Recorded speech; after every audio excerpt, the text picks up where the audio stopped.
Welcome to Baba Cooking Show! Magluluto tayo ng tocino pasta. Marami talagang bawang.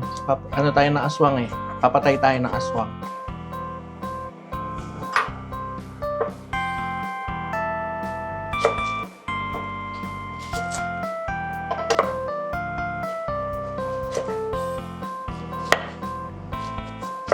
Bakit? Mag-beef steak tayo.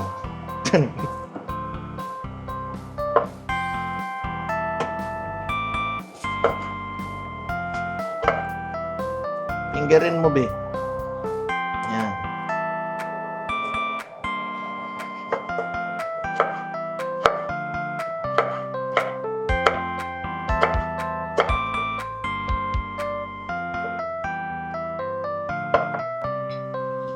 Onion. And then magpainit na kayo ng tubig using Tough Mama's Kettle.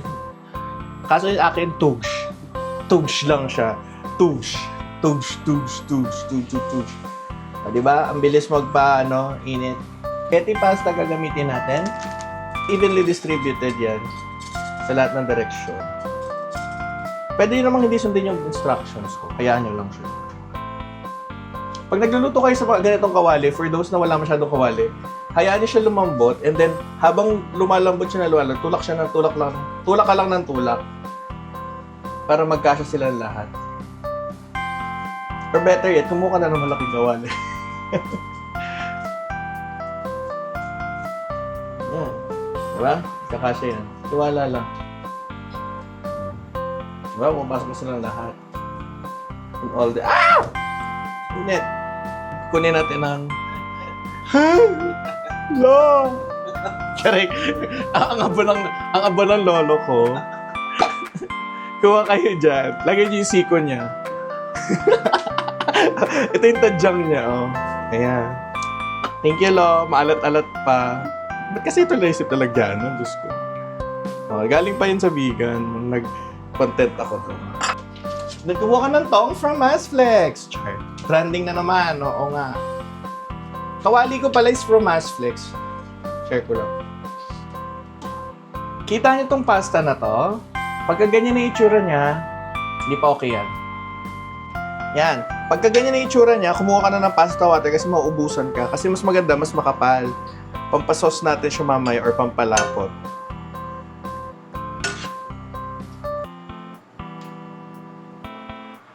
Pasta check! Kuha kayo ng isang himla. Tapos, 1, 2, 3! Dumikit! Pag dumikit, okay na yan. Balik mo. Sayang, naman dyan din. Ngayon, kunin niyo yung favorite tocino nyo. Ang gagamitin ko is CDO Fantastic Young Pork Tocino dahil ito ay malambot.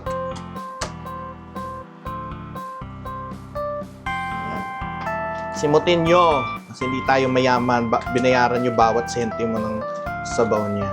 Hot water. Tugs. Hot water tayo. I-cut nyo ng maliliit. As in, super liliit. Wala, kawali ko naman. Maliliit. Enough lang na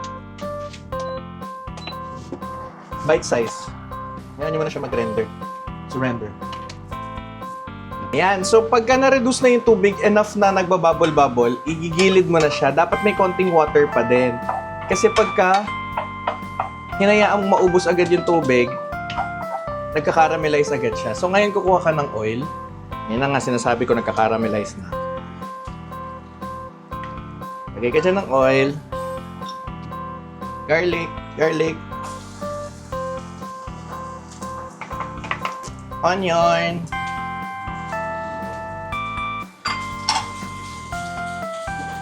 Red bell peppers. Itong shiitake mushroom natin. Crushed nuts natin, since wala akong nuts, meron lang ako ditong mix. Ano tawag doon sa mix na yun? Okay na rin yun. Kailangan kasi natin ng texture na lutong. Nuts. Abo ni Lolo. Lolo. Lagyan natin yung konting kuko niya. Yung bungo. Wala pa yung bungo eh. Paminta.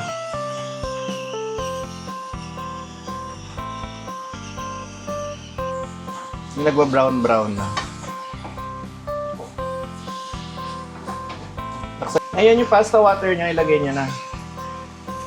Ang tubig para magkaroon tayo ng sabaw. Kikkoman with Worcestershire. Para may asim na siya na konti. Na oyster sauce. Optional pero lagyan niyo pa rin ng honey kasi medyo maalat. Ngayon nilagay niyo na yung noodles niyo.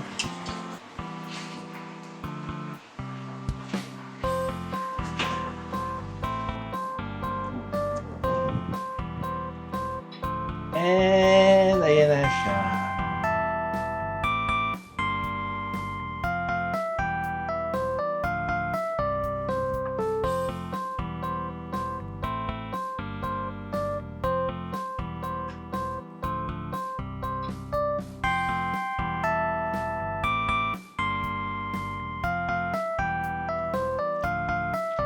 Lagyan mo ng nuts.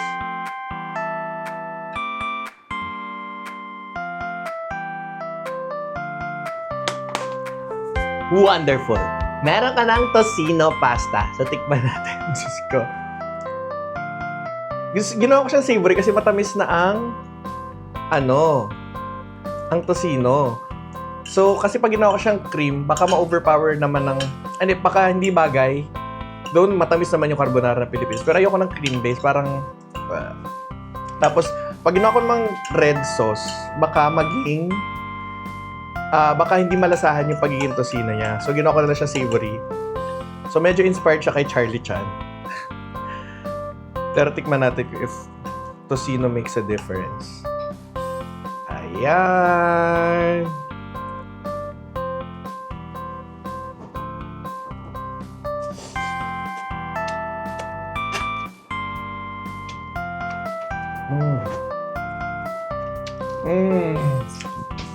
Diyos ko, ang sarap.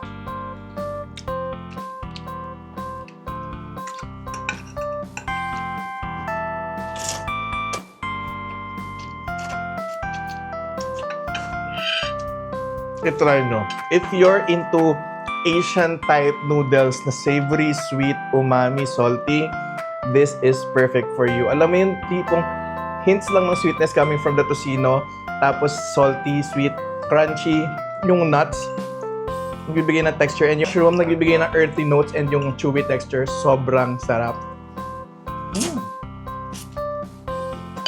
Gusto ko lagyan ng chili oil. Ito yung ginawa kong recipe. Tingnan nyo na sa YouTube, next video. Ito yon.